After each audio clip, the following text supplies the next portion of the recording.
Okay. I'm going to cut this one a little bit short. I'm going to try to anyway. I want to get further into this. I don't know if I already spoke on it because I'm not even going back. I'm not editing anything. I'm just going to keep going. When it says this note is legal tender for all debts, public and private, and then you see some people will actually see this video, and when I say this and I point to the I right here, you might see Freemasons. You might see, and a lot of the words that I'm saying might be new to some other people, and I suggest you do a little bit of research and you figure shit out for yourself, because you can't keep living in your little box of a world for your entire life, because that box will get smaller and smaller and you will be left alone. I'm sorry, that's the truth. When I say Freemasons, some of us might see secret society. Some of us might be able to go into great detail about, a lot of the presidents, all of them being involved in a secret society. Why is that? Why do government icons consider secret societies as a factor and a way of kind of embracing one another? Well, the characteristics of a secret society are brotherhood. What is our government? Our government is a brotherhood, an alliance, an allegiance of civilians that got together, and through courts and justice systems and legalities that are far out of our control, far out of any civilian's control, got together and united. One, individual after another under God, for here until forever. Why? Who did that? Who said let's unite for one society? Well, you might say, well, because I think it was King, I forget the real name, the King Louis. There was some king back in the day that put a tariff or a hold on all legal tender of the United States, and said that legal tender will not be able to be traded with. And at our society or any society, they're out. And we revolted. And we were in the Americas, and we had, a revolution in the Americas. We had the Boston Tea Party. We had the American Revolution. We fought and we got out of his control. His being England, the British Empire. And we formed our own society. And our own society just so happened to be based on this. What is this? To you, the listener, HP. To me, to me it means a lot of things. To me it means the pursuit of happiness. They tell you that. They tell you in God we trust. They tell you, let's see, a great seal, Novus Ordo Seclorum. Don't even know what that means and don't really care. That's what some people might say. All they want to do is spend it. And spend time. And you spend countless hours working. You spend countless days at the job, and you try to come up with as many of these as you can. But do you know where that money comes from? Do you know what represents that money? Do you know why?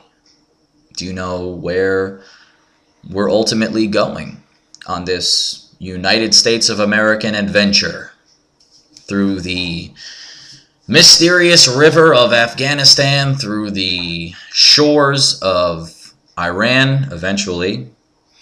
Well, that's what I mean. I'm not too familiar with where we are now. I mean, for all we know, we could be in fucking North Korea right now. Who knows?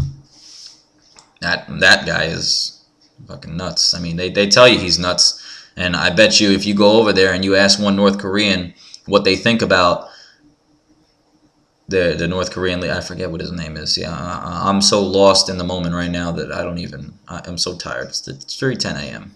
What the hell's his name? The fat guy. I want to say Asian guy, but then some Asian watching this is going to be like, he's not Asian, but he's North Korean. We don't consider him. Yeah, whatever. If you go over there and you ask one North Korean what they think about him, you know what they'll say? They won't say anything. They are so deathly afraid of that man that they would rather cry in a corner than speak on him, or in front of him, or behind his back, or wherever that man has eyes that can see everybody. And they don't care, because they're taken care of. They're all taken care of. The military runs everything. So, we're here. We're in America, land of the free, home of the brave, and we spend these, which we don't even know why we spend them. We just know that they mean something. We know that this means 1, and 5 means 5, and 10 means 50. But where does it come from, I ask? And you would say the Federal Reserve. Of course, they have all the gold. And you say, okay, where is it? You say Fort Knox. There's a whole bunch of money at Fort Knox. Have you ever seen it? You ever seen this gold that people have been saying that we've had? Look what Saddam Hussein did with just by saying the one word, or 3 letters, WMD.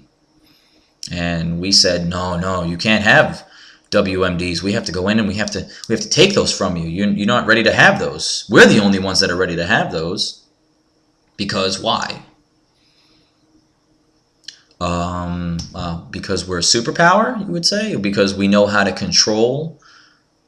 Now, when I say that, does that kind of jar you a little bit? When I say we know how to control ourselves? Do we? We're in Afghanistan right now, killing hundreds of people every day in and day out, with bombs, with guns, taking people out of their homes, uplifting entire societies, overthrowing governments. We killed a man and hung him on YouTube. Well, it was. And it's on the internet. It still is. We hung Saddam Hussein. And people watch it. And we said, thank God that he's out of power. Because he tested countless chemical weapons on his people.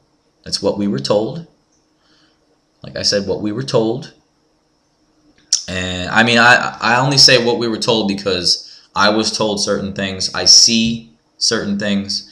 And I read about certain things. And I listen when I ask people what they think. You got to ask people what they think. Because if you ask people and they tell you something and it's not the same as what you believe, you know, you're kind of thrown a little bit as to why.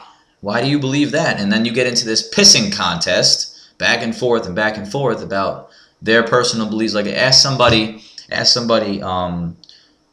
do they believe in Jesus? And you're going to get a whole spectrum of answers. And you yourself try to analyze the right answer because you live in the prism of your own eyes, in your own mind. All your answers, regardless of whether they're right or wrong, and whether they're presented to you through the media on TV, whether they're presented to you through books, magazines, whether they're presented to you through the Bible, you're going to hold those because they're your values and that's all you want to know. What you need to do is open up your mind to all possible solutions. And the solution to what?